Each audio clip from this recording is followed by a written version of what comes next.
మాతృదేవోభవ. తార యొక్కటి ముక్కుపై జారెనేమో, సూర్యచంద్రులు చెవులంగు సొగసుగుల్క, అష్టమీ చంద్ర విభ్రాజదళికరేఖ, వేదముల జేయు నవజీవనాదములను, వేదముల జేయు నవజీవనాదములను. ఏబిఎన్ ఆంధ్రజ్యోతి ప్రేక్షక మహాశయులందరికీ నవజీవన వేదం అనే కార్యక్రమంలో 821వ భాగానికి స్వాగతం పలుకుతున్నాం. సంపద సృష్టి యొక్క నిధి సంపదలేలుట వేరొకండు, భావింపగ కోట్ల లాభముల వేటలలోబడి, మానవత్వమున్ సంపుట చూడలేక ఒక సత్యము కనుగొనె మార్క్సు మేధ, నిద్రింపని నవ్యవేధ జగతిన్ శ్రమజీవికి గుండె కండయై, శ్రమజీవికి గీత బోధయై. ఒక సత్యము కనుగొనె మార్క్సు మేధ, నిద్రింపని నవ్యవేధ జగతిన్ శ్రమజీవికి గీత బోధయై. సంపద సృష్టించేది ఒక్కడు, దాన్ని అనుభవిస్తున్నది మరొక్కడు. దాన్నే కవిత్వం రూపంలో జాషువా ఈ పేద స్త్రీ పడుకునేటువంటి నొలక మంచం ఎవడి మంచంలో దాక్కునుందో అన్నాడు, ఎవడి పట్టె మంచంలో కరిగిపోయిందో అన్నాడు. ఈ పేదవాడు కట్టుకునే ముతక పంచె ఎవడి పట్టుబట్టల్లో కలిసిపోయిందో అన్నాడు. కవిత్వం రూపంలో అలా పరిశీలించాలి. ఈ పేదవాళ్ళు తినేటువంటి గంజి బువ్వ ఎవడి పంచభక్ష్య పరమాన్నాల్లో కలిసిపోయిందో. దోపిడీని ఈ రకంగా చెప్పారు కవిత్వం రూపంలో చెప్పడం అంటే. ఇది వీరిని వారు దోచుకుంటున్నారు, వారిని వీరు దోచుకుంటున్నారు, కత్తులు పట్టండి నినాదం అంటే నినాదాలు అవుతాయి, కవిత్వాలు కావు అవి. ఒక సిద్ధాంతాన్ని కవిత్వీకరించేటప్పుడు ముందు హృదయంలో మహర్షిత్వం ఉండాలి, మహర్షిత్వం ఆర్ద్రత ఉండాలి, ఒక వాల్మీకి ఒక వ్యాసునుకున్న మనస్తత్వం ఉండాలి. అప్పుడు అది ఏదైనా కవిత్వం అవుతుంది. సర్వజీవ సమానత్వం ఉండాలి. మళ్ళీ దోపిడీ పేరు మీద రెచ్చగొట్టేసి యుద్ధాలు చేయించేసి చేయడం కాదు. అక్కడ మళ్ళీ ఎవరి కోసం మనం యుద్ధాలు చేయించామో వారు పెరిగి అధికారంలోకి వచ్చి మళ్ళీ అలా అవ్వకుండా చూడగలగాలి. ఇదే తేడా. అది గమనించగలిగితే మహర్షులకి మార్క్స్కి భేదం ఏం లేదు. హృదయం ఒకటే, సర్వజీవ సమానత్వం. అందరూ బాగుండాలి, వారి స్థాయిలో వారు బాగుంటే చాలు. అందరూ ఒకే పంచి కట్టుకుని యూనిఫామ్ డ్రెస్ వేసుకుని స్కూల్ పిల్లల్లో కూర్చోకల్లా, అది కాదు సమానత్వం అంటే. నిద్రింపని నవ్యవేధ, ఇది కనిపెట్టాక చూశాకే ఆయనకి బాధ కలిగి ఎందుకు జరుగుతోంది ఇది అంటే ఒక సత్యం కనిపించింది ఆయనకి. ఒక సత్యము కనుగొనే మార్క్సు మేధ.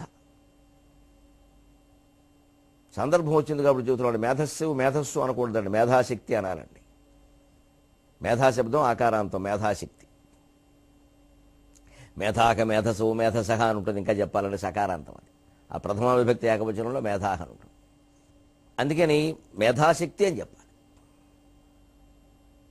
మేధస్సు అనకూడదు. మేధస్సు అని ఒత్తు లేకుండా అనొచ్చు, దానికి కొవ్వు అని అర్థం. అది మళ్ళీ తెలివితేటలు కాదు. ఇది భాషాపరమైన విషయం. అలమ ప్రస్తుతేన ప్రకృత మనసు రామ. ఒక సత్యము కనుగొనే మార్క్సు మేధ, నిద్రింపని నవ్య వేధ.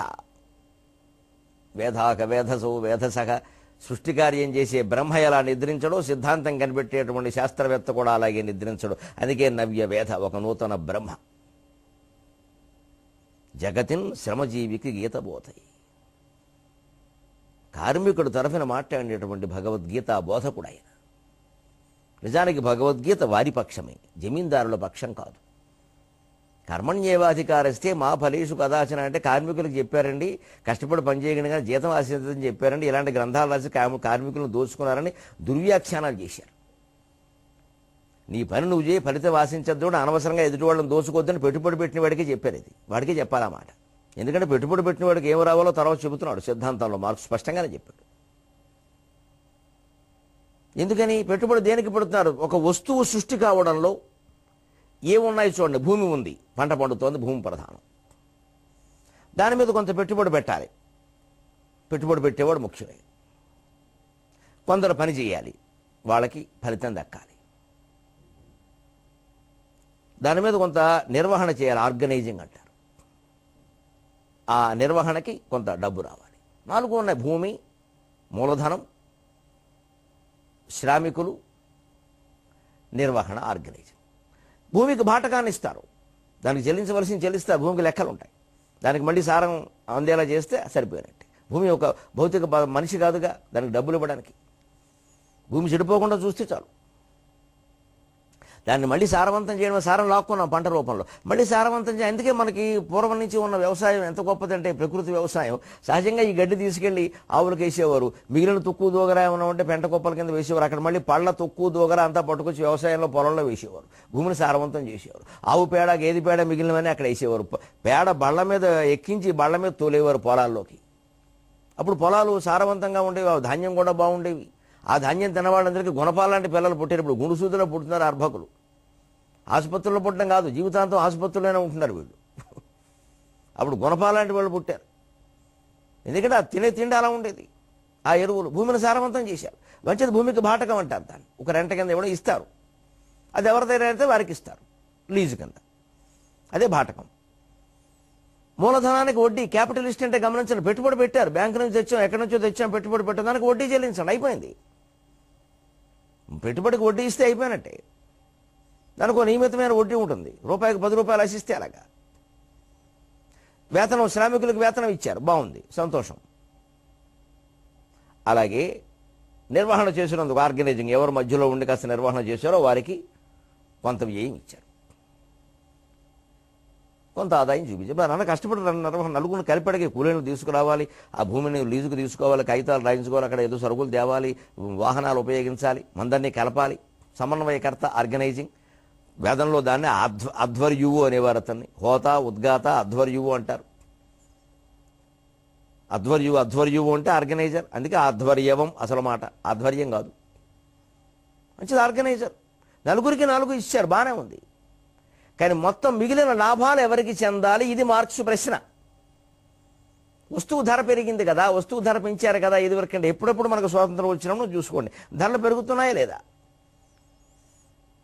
1870 ప్రాంతాల్లో ఎకరం 100 రూపాయలు ఉండేది, ఇప్పుడు ఎకరం 30 లక్షలైంది.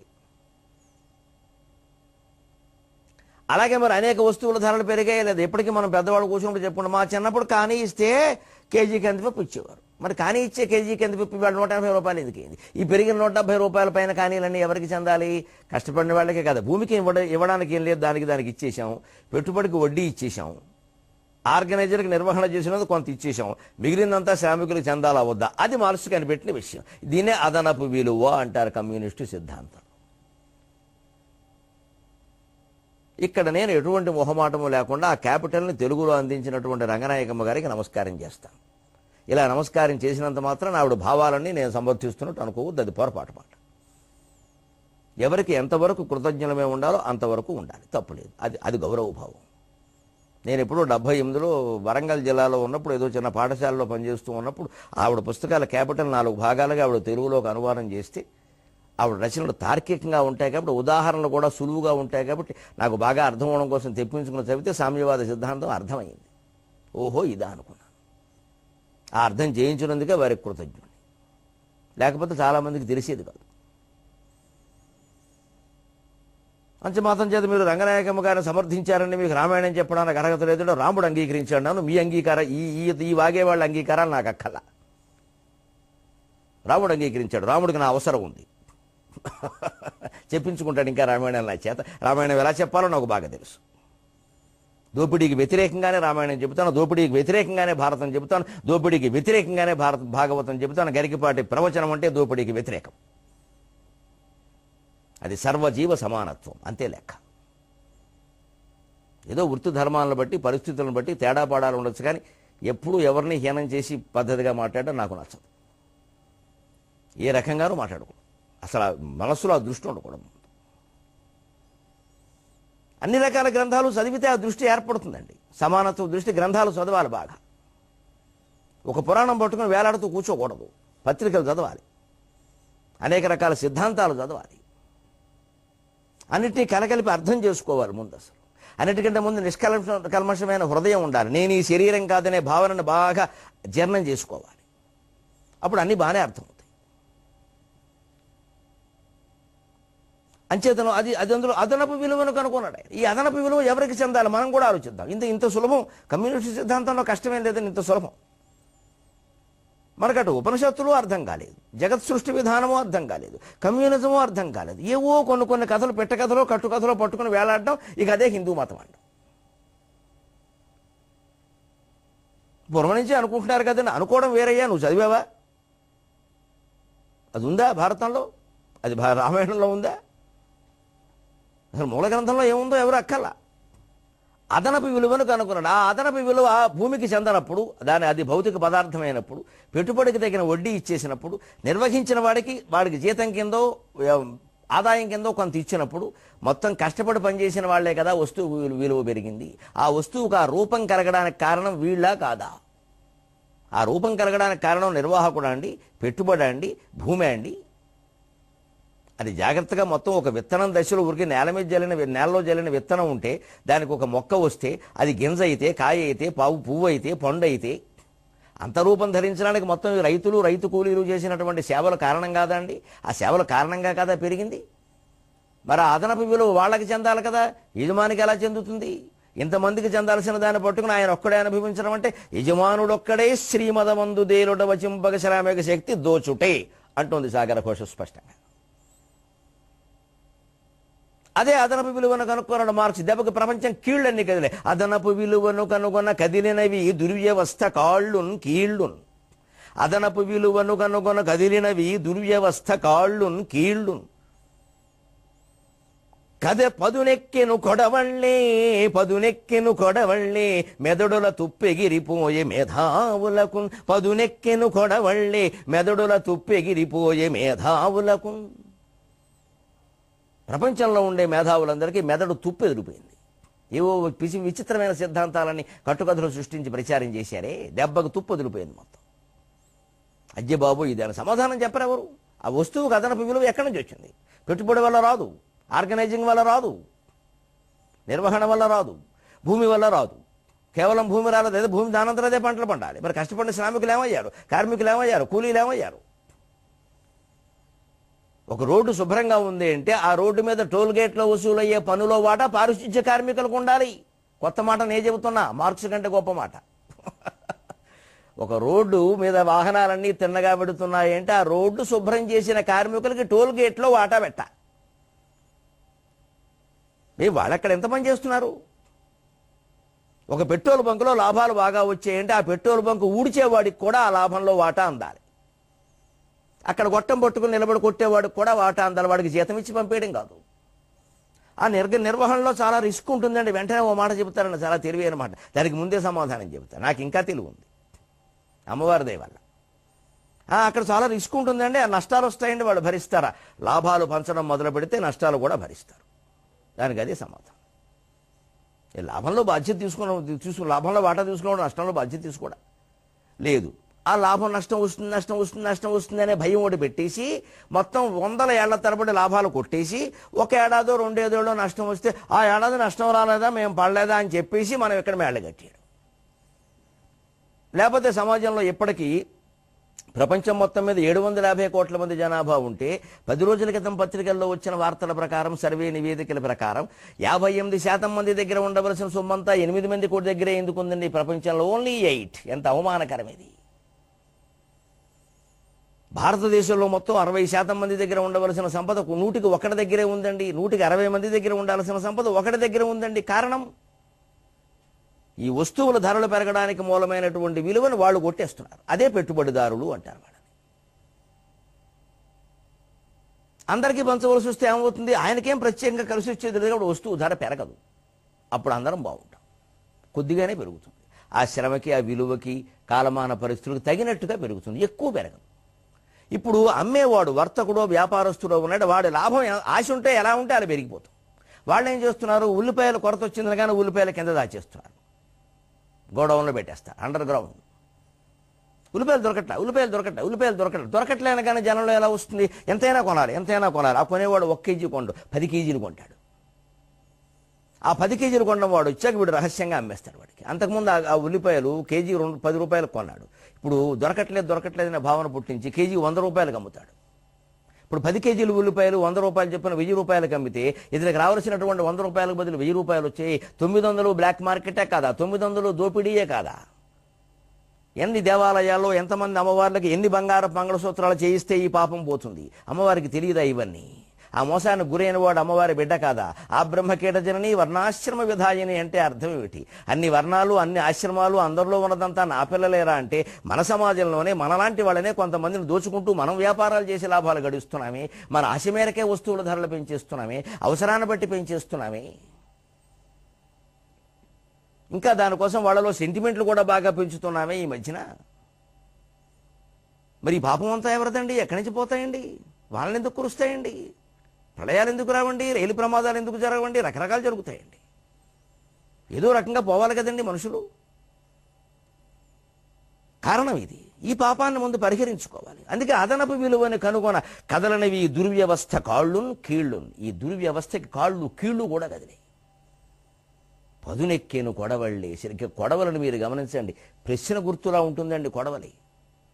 మరి పదునెక్కింది కొడవలి. ఏం మా కష్టం ఏం చేస్తున్నారు మీరు? గడ్డికొస్తున్నాం అనుకుంటారా? దీంతో దేన్నైనా కొయ్యగలం, జాగ్రత్త. అందుకే ఇప్పటికీ కమ్యూనిస్టు పార్టీల గుర్తులు కొడవళ్ళు, సుత్తులు ఉంటాయి, కత్తులు ఉంటాయి. కత్తి, సుత్తి, కొడవలి, పంకి పెట్టుకోవడంలో ఉద్దేశం అది. ఎవరినో చంపేద్దామని కాదు. ప్రశ్న మా ప్రశ్నకి జవాబు చెప్పండి. మెదడులు తుప్పు ఎగిరిపోయే మేధావులకు దెబ్బకి మెదళ్ళకు పట్టిన తుప్పంతా వదిలిపోయింది. అంతే. ప్రపంచం అంతా రకరకాలుగా ఆలోచించడం మొదలుపెట్టారు. ఇదేమిటిది, ఓ ఇది నిజమేనా, ఇన్నాళ్ళు జరిగింది ఇదేనా అర్థమైపోయింది అందరికీ. అప్పుడు ఒక్కొక్క దేశంలోకి ఇంకేమున్నది స్వేదమెర్రబడిపోయన్. మార్క్స్ బతుకుండగానే ఆయన కల ఫలించింది. ఆయన ఒక దేశంలో ఉండి ఈ సిద్ధాంతాన్ని నిర్మాణం చేస్తే వేరే దేశంలో ఫలించింది. ఎక్కడైతే ప్రపంచం అంతా అమ్మవారి యొక్క స్వరూపమే. ఇంకేమున్నది స్వేదమెర్రబడిపోయన్. ఫ్రాన్సు దేశములో కంకాళమ్ములు రక్త పుష్టికొని ఢంకామ్రోయగా చేసే. ఫ్రాన్సు దేశములో కంకాళమ్ములు రక్త పుష్టికొని ఢంకామ్రోయగా చేసే. నిశ్శంకన్ రాజ్యముల ఆక్రమించే శ్రమకున్ జై జైయటన్సున్. నిశ్శంకన్ రాజ్యములాక్రమించే శ్రమకున్ జై జైయటన్సున్. నిరాతంకమ్మై గతితర్కవాదము జగద్వ్యాప్తిన్ ప్రశస్తిన్ నిరాతంకమ్మై గతితర్కవాదము జగద్వ్యాప్తిన్ ప్రశస్తిన్ గనన్. ఇంకేమున్నది స్వేదమెర్రబడిపోయన్. అందరికీ చదువు వచ్చేసరికి, అందరూ ఈ సిద్ధాంతాలు చదువుకునేసరికి ఎక్కడ మోసం జరుగుతుందో, మోసగింపబడుతున్న వాళ్ళు గ్రహించిన తర్వాత ఇంకా సంస్థలు ఉంటాయండి, రాజ్యాలు మిగులుతాయండి. స్వేదం ఎర్రబడింది. చెమట రంగు నలుపు కాదు, తెలుపు కాదు, ఎరుపు అని ప్రజలకు అర్థమైంది. ఫ్రాన్సు దేశములో కంకాళములు రక్తపుష్టికొని ఢంకామ్రోయగా చేసి. ఫ్రాన్సు దేశంలో ప్రారంభమైంది విప్లవం. అస్థిపంజరాలు రక్తపుష్టి తీసుకుని ఢంకా మోగించాయి. రక్తపుష్టికొని ఢంకామ్రోయగా చేసి నిరాతంకం నిశ్శంకం రాజ్యములు ఆక్రమించి. ఆ కమ్యూనిజం అనేటువంటి సిద్ధాంతం ప్రపంచమంతా వ్యాపించింది క్రమంగా. ఒక్కొక్క రాజ్యాన్ని. ఇంకేమున్నది స్వేదమెర్రబడిపోయన్. ఫ్రాన్సు దేశములో కంకాళమ్ములు రక్తపుష్టికొని ఢంకామ్రోయగా చేసి. నిశ్శంకన్ రాజ్యములాక్రమించి శ్రమకున్ జై జైయటన్సున్. నిరాతంకమ్మై గతితర్కవాదము జగద్వ్యాప్తిన్ ప్రశస్తిన్ గనిన్. శ్రమకి జై జై నినాదాలు చేసింది ప్రపంచమంతా. ఎర్రసూర్యుడు అభ్యుదయంతో ఉదయించాడు. అస్తమయాలు కూడా ఉదయాలైనాయి. నిరాతంకమ్మై గతితర్కవాదము జగద్వ్యాప్తిన్ ప్రశస్తిన్ గణన్. గతితర్కవాదం అనే మార్క్సు సిద్ధాంతం జగత్తంతా వ్యాపించింది, ప్రశంసలు పొందింది. తృప్తిగా కన్ను మూసె గడిదేరిన కార్మిక తత్వమేత్త. తాను కనిపెట్టిన సిద్ధాంతం ఫలించడం, శ్రమజీవులకు తగిన ఫలితం దక్కడం, వారి కళ్ళల్లో ఆనందం చూడడం, వారి చెమటపుట్లు నిజంగానే మన కావ్యాల్లో వర్ణించినట్టుగా ముత్యాల బిందువుల్లా ప్రకాశించడం. వారి చెమటబొట్లు, వారి స్వేద బిందువులు మన కావ్యాల్లో వర్ణించినట్టుగా ముత్యాల బిందువుల్లా ప్రకాశించడం ఆ కార్మిక తత్వవేత్త తన కళ్ళతో తాను చూశారండి. యోగ వాసిష్టం బోధించినటువంటి వశిష్ఠుడు రాముని యొక్క నిరహంకార, నిరీహ, నిర్లేపన, నిర్మమకార, నిశ్చింత, నిరహంకారమైనటువంటి వారిజ్య పరిపాలనా విధానాన్ని వశిష్ఠుడు తన కళ్ళతో చూసినట్టే బలహీన వర్గాల అభ్యుదయం కోసం మార్క్స్ కనిపెట్టిన సిద్ధాంతం ఒక రాజ్యాన్ని స్థాపించడాన్ని మార్క్స్ తన కళ్ళతో తాను చూశాడు. తృప్తిగా కన్ను మూసే. ఇంకేం కావాలి మహర్షులకైనా మార్క్సుకైనా? జగత్ సంక్షేమాన్ని కోరుకునే వాళ్ళకి. తృప్తిగా కన్ను మూసె గడిదేరిన కార్మిక తత్వవేత్త.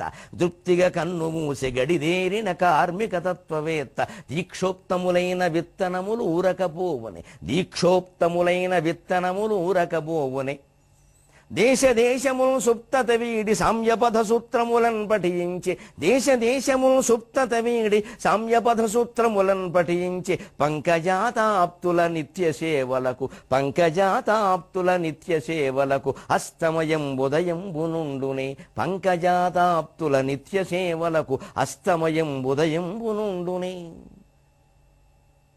తృప్తిగా కన్ను మూశాడు ఆయన. నా సిద్ధాంతం ఫలిస్తోంది, పర్వాలేదు, నే వెళ్ళిపోయినా పర్వాలేదు. సరిగ్గా తాము అనుకున్నటువంటి పద్ధతిలో రాజులు జనక మహారాజనగా రామచంద్రమూర్తనగా పరిపాలిస్తూ ఉన్నప్పుడు వశిష్ఠాదులు అలాగే కన్ను మూశారు కదండి. శివాజీ అద్భుతమైన పరిపాలన అలాగే సాగిస్తూ ఉంటే ప్రజానురంజకంగా అమిత గౌరవంతో మాతృశ్రేల పట్ల సమర్థ రామదాస్ అలాగే ఆనందించాడు కదండి. అలాగే మార్క్స్ ఆనందించాడు. మనం ఎందుకు తేడాగా చూడాలి? దీక్షోక్తములైన విత్తనములు ఊరకపోవని. దీక్షగా ఉక్తం అంటే నాటిన, దీక్షగా నాటిన విత్తనాలు ఎప్పుడూ ఊరికే పోవండి. 10 ఏళ్లుగా సాగిస్తున్న నా ప్రవచనాల ఫలితం కూడా అదే. విత్తనాలు నాటుతున్నాం, యువతరం అందుకుంటారు, సహృదయులైన పెద్దలు అందుకుంటారు, నాకు తెలుసు. విశాల హృదయం ఉన్న స్త్రీలు అందుకుంటారు. శ్రమపడడం స్త్రీ లక్షణం. స్త్రీలందరికీ నా సిద్ధాంతం అర్థమవుతుంది, నా ప్రవచనాలు అర్థమవుతాయి, యువతరానికి అర్థమవుతుంది. పెద్దలు నన్ను ఆశీర్వదిస్తారు విశాల హృదయంతో. మొత్తం సమాజ సంక్షేమాన్ని కాంక్షించడమే తప్ప ఇందులో ఒక వర్గానికి కొమ్ము కాసే లక్షణం లేదు, ఇక్కడ అవసరము లేదు. దీక్షోక్తములైన విత్తనములు ఊరకపోవునే. దీక్షగా మనం బాధ్యతతో ఒక విత్తనాన్ని నాటితే, ఒక కొత్త మార్గాన్ని చూపిస్తే మొదట్లో విమర్శిస్తారండి, సహజం. విమర్శించారని చాలామంది విమర్శించారు. వేసిన రాళ్లన్నీ పడ్డాను నేను కూడా. ఇప్పుడు జాతస్థానికి చైతన్యానికి భేదం అర్థమైపోయింది. చాలా స్పష్టంగా గీత గీసి మాట్లాడుతున్నారు. అదే నేను కోరుకున్నది. ఆ విచక్షణే కావాలి. మీ కాళ్ళ మీద మీరు నిలబడాలి, మా కాళ్ళ మీద పడద్దు. దయచేసి మీ కాళ్ళ మీద మీరు నిలబడండి. మిమ్మల్ని నిలబెట్టడానికి ప్రవచనమా, మిమ్మల్ని పడుకోబెట్టడానికి కాదు, ఇక్కడ కాళ్ళ మీద పడేలా చేయడానికి కాదు. మీ సాష్టాంగాలు కాదు మాకు కావలసింది, మీరు సర్వజ్ఞులు కావాలి. మీ అంతటా మీరు ఎదగాలి. మీ సందేహాలకు మీరు సమాధానం చెప్పుకోవాలి. ఎంతకాలం మా మీద ఆధారపడతారు? మనిషిని తనంత తాను ఎదగనిచ్చేదే ప్రవచనం, తనంత తాను ఎదగనిచ్చేదే విద్యార్థిని, తనంత తాను ఎదగనిచ్చేదే పాఠం, శ్రోతని తనంత తాను ఎదగనిచ్చేదే ప్రసంగం, శిష్యుణ్ణి తనంత తాను ఎదగనిచ్చేదే గురు బోధ. గురువు కాళ్ళ మీద పడేలా చేయడం కాదు అస్తమానం. మన వేదం అంతే చెప్పింది. భృగు అనే మహర్షి తన తండ్రి అయినటువంటి వరుణుణ్ణి, నాకు దేవుడు ఎవరో చెప్పబోయా అంటే అన్నమే దేవుడు అన్నాడు. ఎలా అంటే తపస్సు చేయి తెలుస్తుంది అన్నాడు. తర్వాత వచ్చి అన్నం కాదండి, అదో రకంగా ఉంది, అన్నం అంటే అలాగే అన్నం రచిస్తుంది, అయితే ప్రాణమే దేవుడు అన్నాడు. చెప్పలా, మళ్ళీ తపస్సు చేయమన్నాడు. అలాగ అన్న కోసం, ప్రాణకోశం, మనోమయ కోసం, విజ్ఞానమయ కోసం అన్నీ వచ్చాక అప్పుడు ఆనందం ఏంటో అది కూడా నువ్వు తెలుసుకోవాలి. తెలుసుకుని భృగు వచ్చారు. అప్పుడు ఆనందో బ్రహ్మేతి వ్యజానాత్ ఆనందాదేవ కల్ విమాని భూతాని జాయంతే ఆనందేన జాతాని జీవంతి ఆనందం ప్రయంత్యభిషం విశంతీతి అని భృగువు చెబితే, నేనంతటి నువ్వు తెలుసుకున్నావు కదా, సంతోషం అన్నాడు. అది వైదిక సంస్కృతి. గురువు కాళ్ళ మీద పడమని వైదిక సంస్కృతి చెప్పరా. ఊరికే గౌరవించమన్నారంతే చెబుతున్నాడు కాబట్టి. నేనంతటి నువ్వే పరిశోధన చేయమన్నారు. మన వైదిక గురువులందరూ వారి శిష్యుల్ని పరిశోధించి తెలుసుకోమన్నారు తప్ప నేను చెప్పింది నమ్ము, లేకపోతే గురువు శాపం ఇస్తా అనలేదు. నువ్వు తెలుసుకో అని కొడుక్కే చెప్పాడండి వరుణుడు భృగువుకి. సహోవాచ పితరముపససారా అని ఉంటుంది ఉపనిషత్తులో. తండ్రి దగ్గరికి వెళ్ళేలా అడిగాడు, మళ్ళీ పంపించాడు, మళ్ళీ వచ్చాడు. సతపస్తప్త్వా, ఆయన తపస్సు చేశాడు. సతపోతప్యత సతపస్తప్త్వా, ఆయన తపస్సు చేశాడు, తప్పించి తండ్రి దగ్గరికి వచ్చాడు, ఈ విషయం చెప్పాడు, మళ్ళీ వెళ్ళమన్నాడు. అన్నిసార్లు నువ్వు తపస్సు చేసి నువ్వు తెలుసుకోమని వరుణుడు భృగువుకి చెప్పాడు తప్ప ఇది సత్యం నేను చెప్పేస్తున్నా, దీన్ని నమ్ము, దీన్ని మించింది ఇంకేమీ లేదు అని ఉపనిషత్తులు అనలేదండి. మనం ఎలా అనేస్తామండి? ఎప్పుడూ తెలుసుకోవలసిందే, తెలుసుకునేలాగే చేయవలసిందే. శిష్యుణ్ణైనా సరే, విద్యార్థినైనా సరే, భక్తుడినైనా సరే, శ్రోతనైనా సరే. అదే మన సంస్కృతి, అదే పద్ధతి, ఏ సిద్ధాంతమైనా అంతే. దేశములు సుప్తత వీడి సామ్యపథ సూత్రములను పఠించి. అనేక దేశాలు నిద్రపోవడం కూడా మానేసి, నిద్ర లేకుండా సామ్యపథ సూత్రాలు పఠించే సామ్యవాద మార్గంలో వెళ్ళాయి. Poland, Lebanon, Romania, Bulgaria, Russia, China మొదలైనవన్నీ వెళ్ళాయి. క్యూబా, ఎన్నో దేశాలు, దేశాల వ్యాపించింది. ఒక అభ్యుదయ సిద్ధాంతం వ్యాపింపక ఏం చేస్తుంది?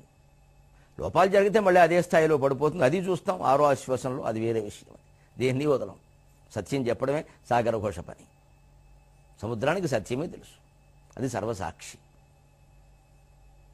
నిక్షోప్తములైన విత్తనములోరకపోవని దేశదేశములు సుప్తత వీడి సామ్యపద సూత్రములను పఠించే పంకజాతాప్తుల నిత్య సేవలకు అస్తమయం ఉదయం బొనుండుని.